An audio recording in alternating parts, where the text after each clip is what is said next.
Amber POV. Napasinghap si Amber sa biglaang paglalapit nilang yon ni Sebastian. Taranta siyang nag-angat ng tingin rito. Agad na nablangko ang kanyang isipan na mapagtantong ilang pulgada na lang ang pagitan ng kanilang mga labi. Halos maamoy na niya ang nakakahumaling na hininga nito. "Do you trust me?" Seryosong tanong nito maya-maya. Lalo siyang naguluhan.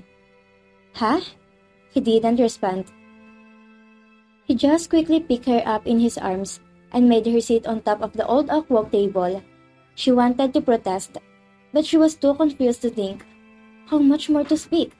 Dahan-dahang hinawakan ni Sebastian ang kanyang mukha at mabilis siyang hinagkan. Maikli lang yon, subalit lalo yung pinatindi ng kalituhan sa isip niya.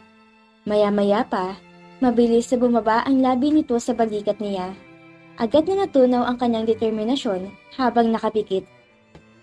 Hindi niya alam kung ano ginagawa ni Sebastian sa kanya at kung bakit ginagawa nito yon. Ang alam lang niya ay ang mga labi nito ay talagang isang kababalaghan na hinding-hindi niya makakalimutan sa mahabang panahon. Pinasadahan niya ng mga daliri ang buhok nito at ikiling ang mukha sa gilid para bigyan to ng mas maraming akses sa kanyang balikat. She doesn't want him to stop. Truth be told, and no matter how shameful it may sound, she likes what he's doing to her. Nakakapag-init talaga ng katawan ang mga halik nito. Instead of making her better, it makes her sicker and wanting more. Hinawakan ng mga kamay ni Sebastian ang magkabilang gilid ng kanyang bewang. Naglakbay ito roon at nagpapasakop sa kanyang kalooban at ipinagpatuloy nito ang pakiliti sa kanyang balikat, overwhelming her with a sensation she's not familiar with. "Sigaw, Amber." Bulong nito maya-maya. "What?" Bulong niya rin dito habang habol ang hininga. "Sabi ko sumigaw ka." Anito at marahang pinaglakbay ang labi nito sa tenga niya. Lalong tumindi ang sensasyong nararamdaman niya. "Very good."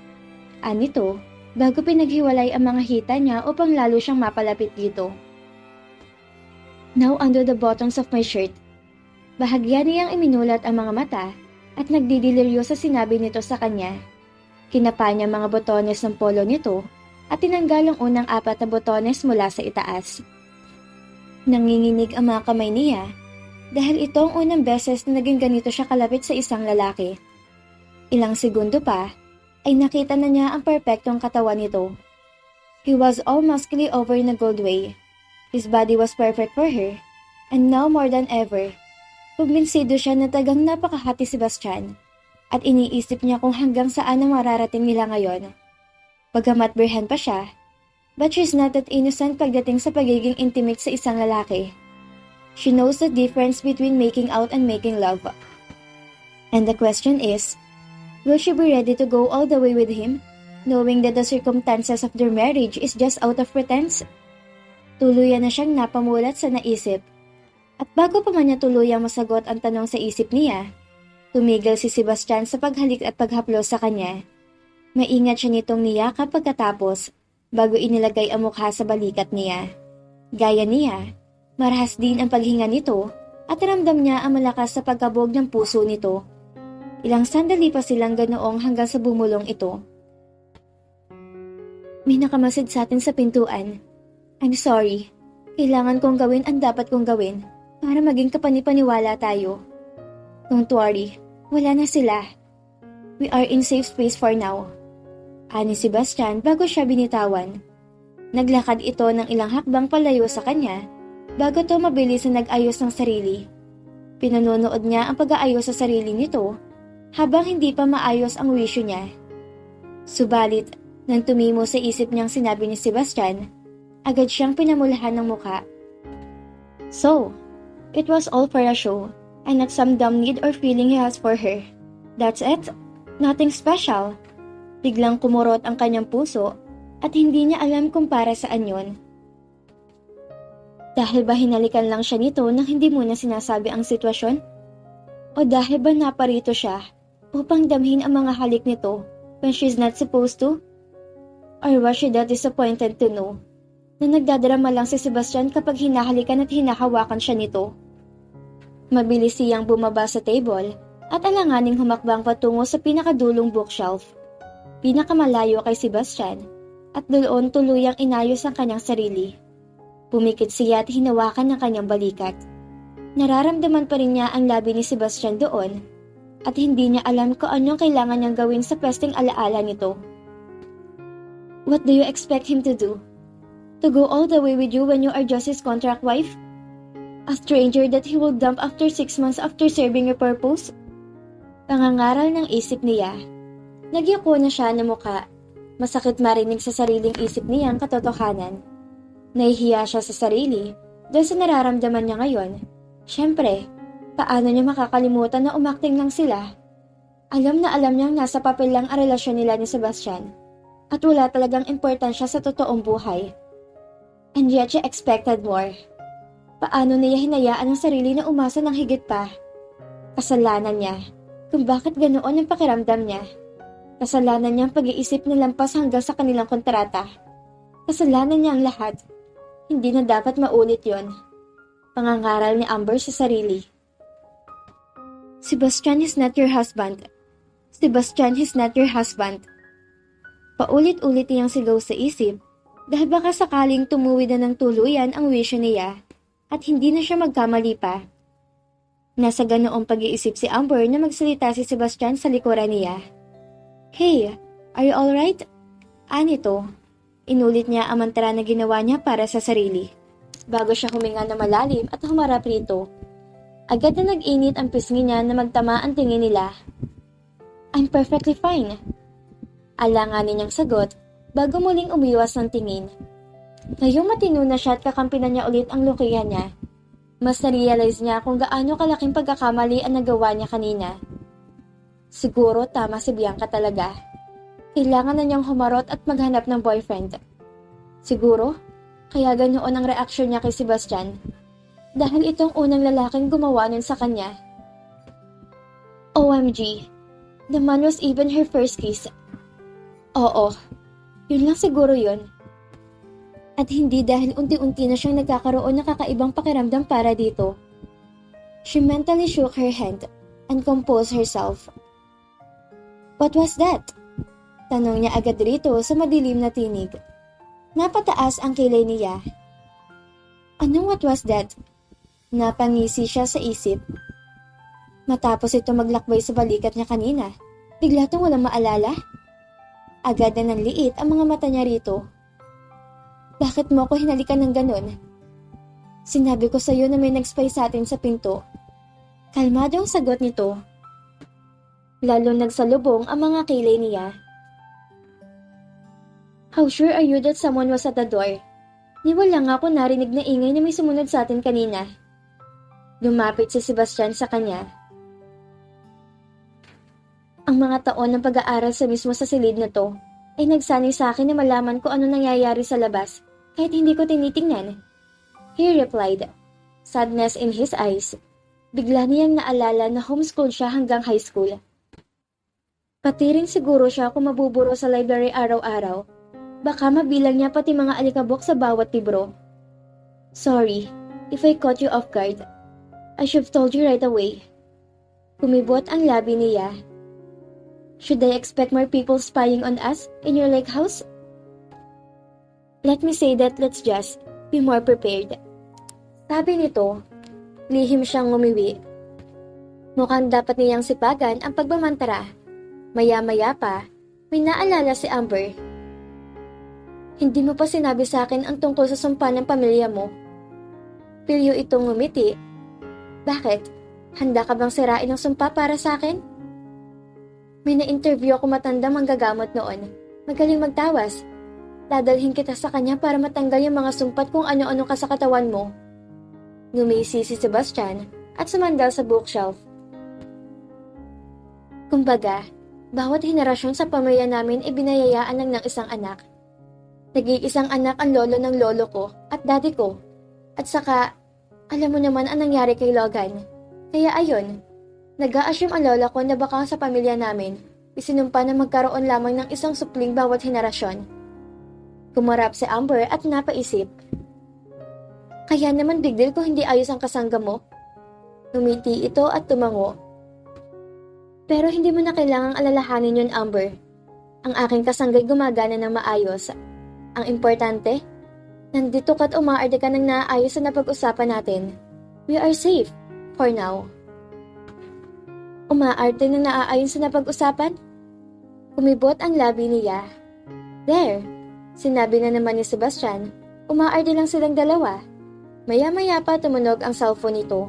Mabilis lang ang tawag. Agad din itong tinapos. Grandma is already looking for us. We better go, wife. Anito, bago inilahad ang kamay nito sa harap niya. Sumikdo ang puso niya at itinawag nito sa kanya. Subalit mabilis din niyang sinaway ang sarili. Sebastian is not my husband. Pag-uulit niya sa isip niya bago tinanggap ang kamay nito. Sa kabilang banda, tahimik si Amber habang nasa daan sila patungo sa lake house ng pamilyang Smith. Bukod kasi sa naghihimagsik pa rin ang damdamin niya sa fake makeout session nila ni Sebastian, kinakarir na rin niya ang pagmamansyara para hindi niya ulit makalimutan na hindi talaga niya totoong asawang lalaki. She's serious in conditioning her mind. Ayaw na niyang maulit ang nangyari kanina sa library na para siyang gaga na dalang-dala sa mga halik at haplos si Sebastian. Mabuti nang handa ang wisyo at mga hormones niya sa biglaang fake makeout sessions na kasama ang pagpapanggap nila. Isang mabagal na paghinga ang pinakawalan niya para pigilan ang kanyang emosyon. There she was a no boyfriend since birth, at birhen pa ang babae na nakikisali sa isang peking makeout session kasama ang kanyang peking asawa upang maging mapagkakatiwalaan ng kanilang huwad na kasal. Sa kanyang mitaning na buhay na lola nang tanging may kapangyarihang baligtarin ang lahat ng mga kabaliwan na ginawa ng bugok na ama nito.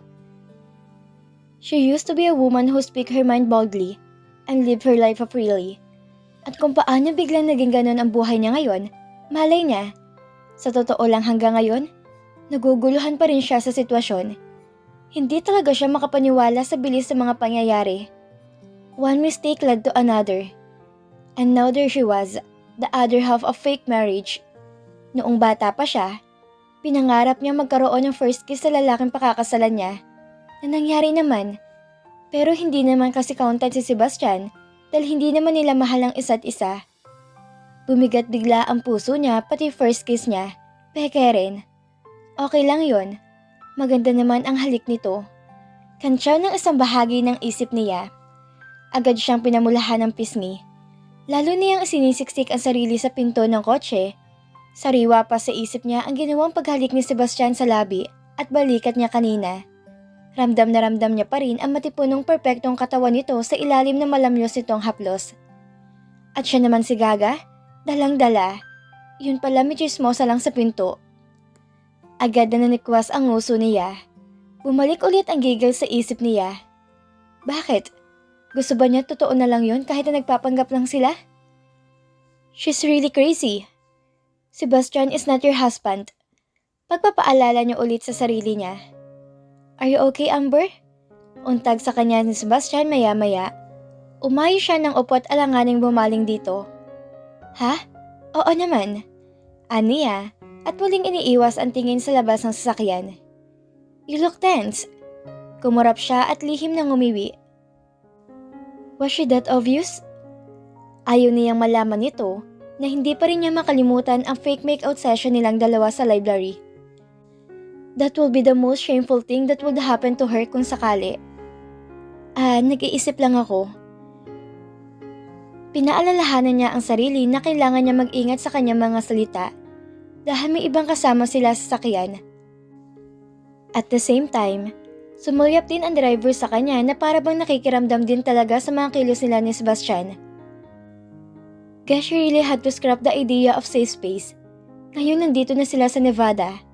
Lahat ng mata ay lagi nasa kanya at kay Sebastian. At alam niya, ang isang pagkakamali ay maaaring makasira sa lahat ng kanilang binabalak. Anong iniisip mo? Nito. At iniabot pa ang kamay niya bago marahang pinisil. Hindi pa ito nakontento. Lumapit ito sa kanya at pinatong ang noo sa noo niya. Biglang bumilis ang tibok ng puso niya. Napakalapit na naman ni Sebastian. Sunder his senses into a quick state of panic. Hindi ka pa ba komportable sa nangyari sa library? Masuyong sabi nito. Umiwas si Amber ng tingin dahil nalilito na naman siya. Since we did, Sebastian's voice sounded that sweet. Hey, untag nito sa kanya. Maya-maya, he gently pinched her chin and made her turn to him. Sebastian was still so close, their face just inches apart. At hindi na niya alam kung anong dapat niyang maramdaman. Sigurado siyang umaacting lang to. Pero bakit ibang inaasahan ng puso niya? Nababaliw na talaga ba siya? He looked at her intently. Alam ko napakabigat nito para sa'yo. At hindi ko may papangako sa'yo na magiging mas madali ang mga bagay. Pero kasama mo ko, all the way, until the end of the road, Amber. Seryosong pahayag nito.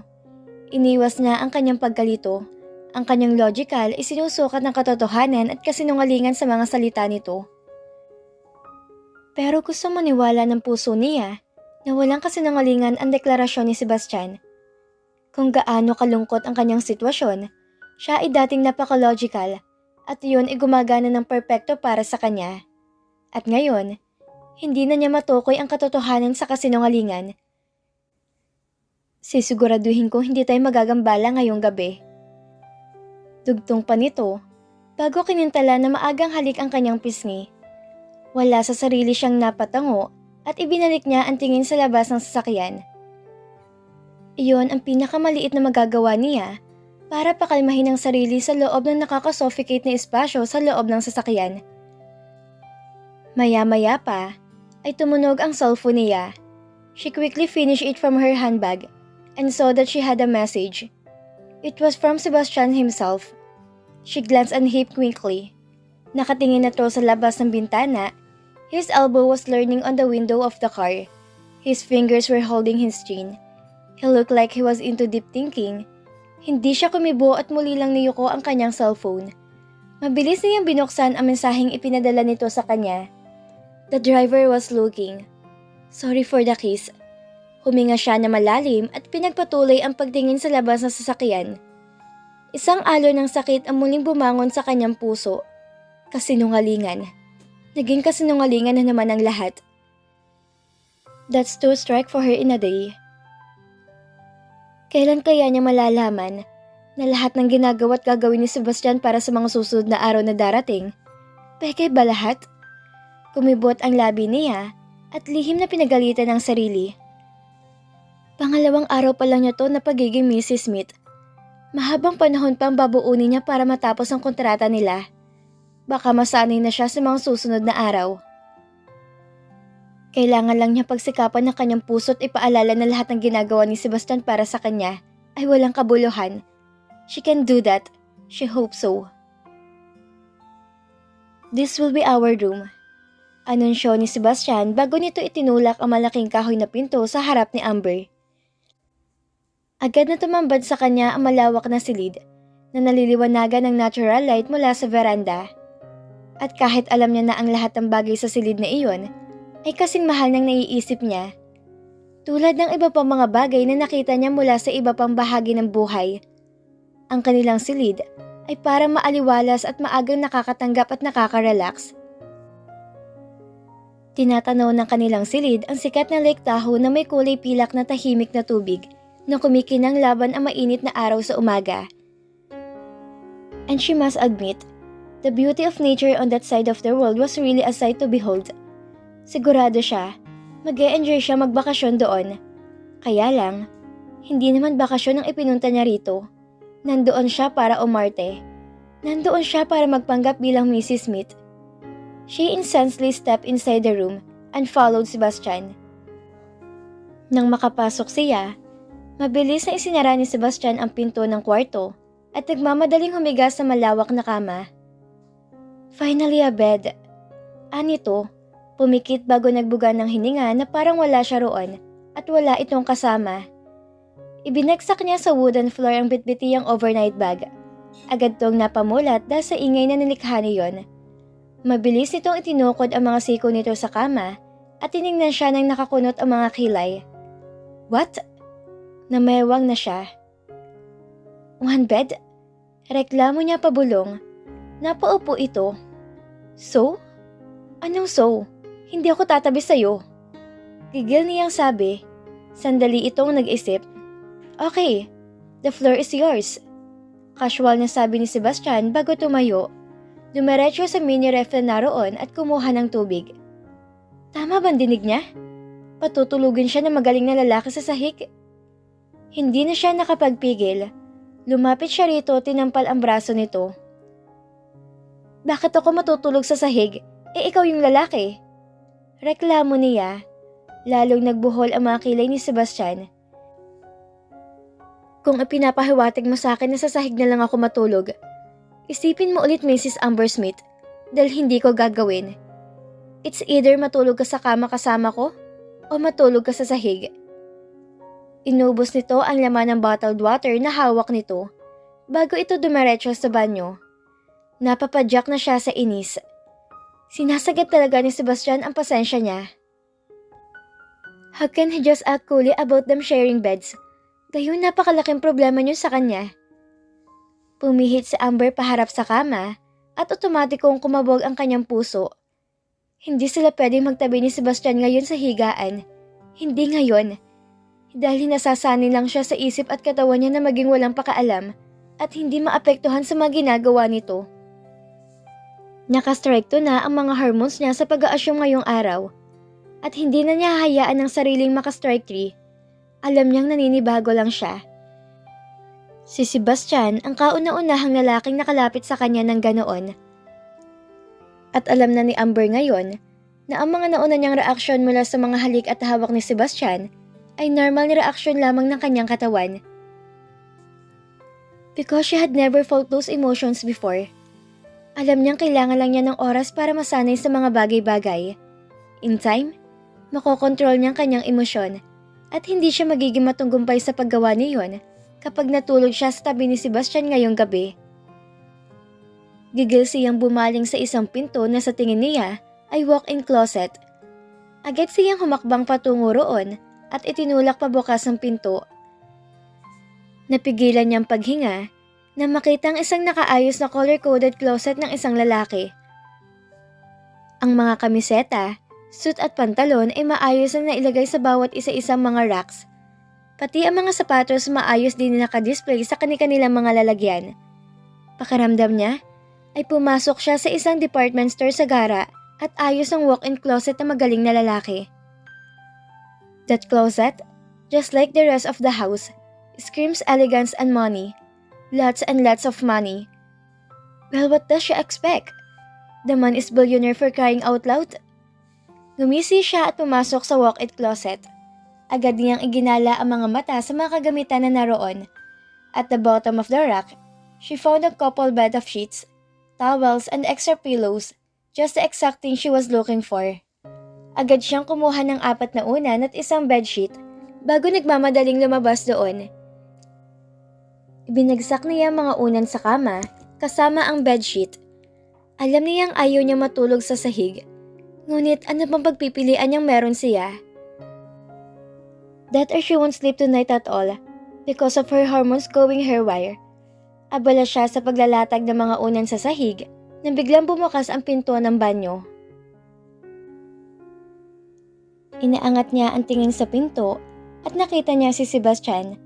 Nakatapis lang ito ng towel at walang takip ang pang-itaas. Pinatuyo pa nito ang buhok gamit ang isang maliit na tuwalya sa kabilang kamay. Agad siyang umiwas ng tingin na maramdaman niya ang pag-iinit ng kanyang pisngi. Paano ito komportable maglakad sa paligid na tanging towel lang ang nakatakip sa katawan? Hindi man lang ba ito nag-aalangan? Ikaw lang ang nag-aalangan, Amber, kasi ikaw may mali siya. Anang isang bahagi ng isip niya. Mukhang siya nga lang talaga dapat ang mag-adjust. Bahay to ni Sebastian at ako ang bisita. He can do anything that he likes in whichever way he'd like to do it. And that shouldn't bother her at all. Lihim niyang inayos ang sarili bago ipinagpatuloy ang ginagawa. What are you doing? Tanong nito at humakbang palapit sa kama. Gumagawa ng sarili kong higaan. Casual na sagot niya habang ang mga mata ay nasa ginagawa pa rin. Come on, Amber. Napag-usapan na natin to. Alam ko, but still, hindi ako komportable matulog kasama ka. Aniya bago inilatag sa ibabaw ang magkatabing unan at ang bedsheet bago siya umupo roon. Her makeshift bed is soft and comfy. This will do, she said to herself, ignoring his silence. Mabilis na pumunta si Sebastian sa walk-in closet nito. Makalipas ang ilang minuto, bumalik to sa kwarto.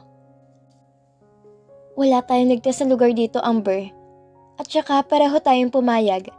Kapag kailangan ng sitwasyon, gagawin natin ang kailangan gawin para maniwala ang lahat na totoong ating kasal. Patuloy nito. She scoffed at tumayo sa kanyang makeshift bed. Madali para sa iyo na sabihin yan. Sagot niya rito bago kumuha muli ng mga unan at kumot. Maingat na yung inayos muli sa kama. Mabuti nang handa iyon mamayang gabi sa pagtulog niya. Naramdaman ni Amber ang presensya ni Sebastian sa likod niya at mabilis siyang napalingon dito. Tell me honestly, tungkol pa rin ba to sa nangyari sa library? Yes, I mean no. Tarantang sagot niya. She cursed herself silently for making a fool out of herself. Ang dali ng tanong nito, pero para siyang mulala roon na hindi makasagot na maayos. Look, Amber, kung hindi ka pa komportable sa paghawa ko, sabihin mo lang. Alam mo namang hindi ako gagawa ng bagay na makakapagpasakit sa'yo. At kung nagawa kong hindi ka komportable, humihingi ako ng paumanhin. Hindi na yung mauulit pa. Napakurap-kurap siya. Alam naman niya yun eh. Hindi sadya ni Sebastian ang mga ginagawa nito kanina. He just acted on the situation. Wala yung meaning para dito. Pero siya ang may problema. At kung hindi niya yung gagawa ng paraan bago pa man lumala ang lahat ng kawerluhan na nararamdaman niya, hindi niya alam kung saan siya pupulutin sa hinaharap. Huminga siya na malalim at mabilis na inayos ang sarili. That's a nice speech, but no thanks. Sa'yo ng kama ngayong gabi. Malamig niyang sabi bago niya pinulot ang kanyang bag at dumiretso sa banyo. Pagdating sa loob ng banyo, mabilis niyang tinanggal ang suot at dumiretso sa shower. Kailangan niya maligo para pakalmahin ang sarili. Pinilit niyang huwag mag-isip ng kahit ano at enjoy na lang ang paliligo niya para ma-relax ang sarili sa lahat ng problema ng buhay niya sa kasalukuyan.